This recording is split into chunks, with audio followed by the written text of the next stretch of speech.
La leyenda de Juan Ruiz en el Estado de México.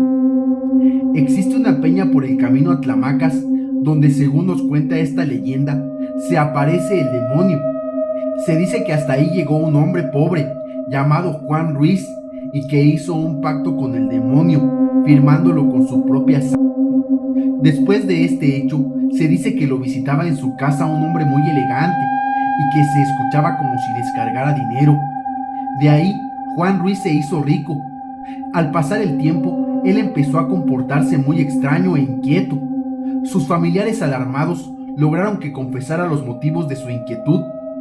Él les dijo entonces que pagaría con su alma el pacto con el demonio, pero lo realmente alarmante era que también parte de su familia entraba en el pacto. Poco después, Juan Ruiz huyó al monte. Sus familiares y vecinos se lanzaron en su búsqueda, armados de ceras, palmas y agua bendita. Casi lo alcanzaron, cuando aún se hallaba muy lejos de la peña maldita, pero se dice que cuando estaban cerca de lograrlo, se apareció una nube negra, y al desaparecer esta, él ya iba muy lejos nuevamente. Siguiendo sus huellas, descubrieron con mucho temor que una de sus pisadas era humana, y que la otra era de un macho cabrío. Después encontraron uno de sus guaraches, y al llegar a la cueva de la peña encontraron el otro. Las pisadas que hallaron eran totalmente de bestia. En la peña, en la entrada de la cueva, había un letrero escrito con sangre que decía: aquí en esta cueva se da de alta Juan Ruiz. La gente regresó al pueblo, ya que nada pudieron hacer. Con el paso del tiempo, la familia de Juan volvió a quedar muy pobre. Un día en el río de la Verdura, el puente se cayó mientras pasaban por ahí varios niños, de los cuales 2 eran de Juan Ruiz. De manera inexplicable, la corriente se llevó únicamente a los 2 niños de Juan. 2 cuadras adelante lograron rescatar a uno de ellos, y al otro lo rescataron hasta el pueblo vecino, donde se ensancha el río. Nos dice la leyenda que muchos de sus descendientes de Juan han muerto en forma trágica. Los lugareños dicen que es debido al pacto que hizo con el demonio. La mujer solitaria de la cascada de Michoacán. El Salto es una caída hermosa de aguas cristalinas, con muchísima fama en Michoacán, y no solo por su impactante belleza. Los lugareños saben que de noche una fantasmal aparición hace acto de presencia para bañarse, y es mejor no cruzarse en su camino. Cierto día, un grupo de jóvenes amigos acudieron a nadar a la cascada para refrescarse. Pasaron la tarde completamente bromeando y divirtiéndose, y al caer la noche, el clima seguía siendo tan agradable que en lugar de marcharse decidieron quedarse unas horas más. En ese instante se percataron de que una mujer se acercaba a las aguas. Estaba desnuda y tenía una figura esbelta. Su pelo era muy negro y hacía un bello contraste con su piel blanca. Los chicos guardaron silencio para espiarla mientras se bañaba. Sin embargo, cuando la desconocida entró a la laguna, un mal presentimiento se apoderó de ellos. Algo andaba mal ahí, pero no sabían qué. Imprudentemente, y para quitarse el miedo, el más payaso del grupo le lanzó un piropo para romper la tensión. La mujer volteó y un escalofrío les recorrió la espalda. Ella no tenía rostro. Cuando emitió un espeluznante chillido, los muchachos salieron a toda prisa del estanque y corrieron despavoridos. Días más tarde, aún sin reponerse del susto, todos ellos se enfermaron y luego, uno a uno, murieron en inexplicables circunstancias. El aterrador relato de Don Fermín en Morelos. Don Fermín trabajaba como mozo de un hotel ubicado en la calle Matamoros. Su turno terminaba a las 12 de la noche, pero siempre acababa saliendo alrededor de la 1 de la madrugada.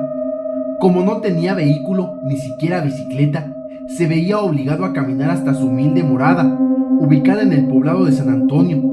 En realidad, no era muy lejos, pues bastaban unos 15 o 20 minutos de caminata. Como todos los días, Don Fermín inició su caminata. Era una noche fresca, recién había terminado de llover. En el ambiente flotaba una ligera bruma que hacía que el escaso alumbrado público proyectara sombras y mantenía a oscuras ciertas calles. Bajó por la calle de Matamoros y subió por la calle Hidalgo con el objetivo de cruzar el callejón Borda, que lo conduciría a la barranca de Chulavista, y de ahí quedaba a tiro de piedra su hogar en el poblado de San Antón. Al pasar por la catedral se persignó. Nunca había sido muy religioso, pero siempre pedía a Dios que no lo asaltaran. No era un hombre asustadizo, su vida había sido de trabajo rudo y nunca había visto nada raro. Consideraba que las historias de espanto que contaban vecinos y amigos eran puros cuentos. Subió por la calle de Hidalgo y a través de la puerta principal, la del atrio, le pareció ver unas pequeñas luces al interior de la catedral. No le pareció extraño, pero al dar vuelta y entrar sobre Avenida Morelos, lo que vio lo dejó petrificado. El instinto le avisaba que algo no andaba bien. De la puerta lateral de la catedral empezó a salir una procesión de monjes. Iban de dos en dos, con las capuchas levantadas, y en la mano llevaban una vela que daba un tenue resplandor. Salieron dos, luego otros dos.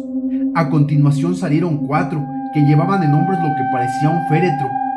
Clavó su mirada hacia el suelo y descubrió con terror que a ninguno de los monjes se le veían los pies, como si flotaran más que caminar. El silencio era sobreacogedor. Salieron más monjes, pero ya no los contó. Todos se enfilaron hacia el callejón Borda, justo por donde tenía que pasar. Avanzó sigiloso con miedo. Al llegar al callejón Borda, supuso que seguiría viendo la procesión, pero había desaparecido. Muchos no creen las historias de terror que se viven en la Catedral de Cuernavaca, pero hay quienes las han vivido y han pasado instantes que los dejan marcados de por vida. La leyenda de la tía Nati de Tabasco. Una leyenda del estado de Tabasco nos relata que hace unos cuantos años, cerca de la población de Acahual, vivía una familia de campesinos.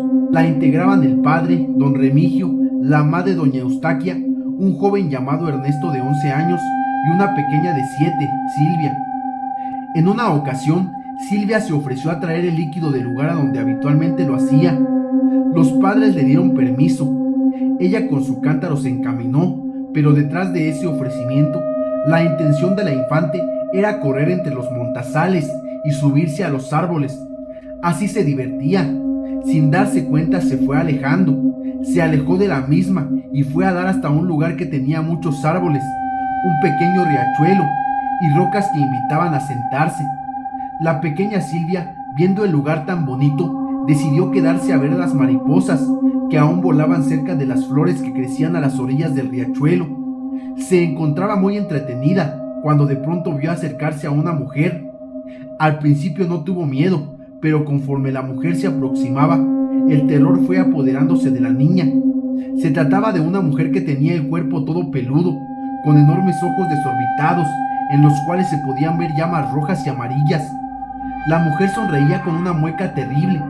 Silvia trató de gritar, pero no pudo y se quedó como paralizada.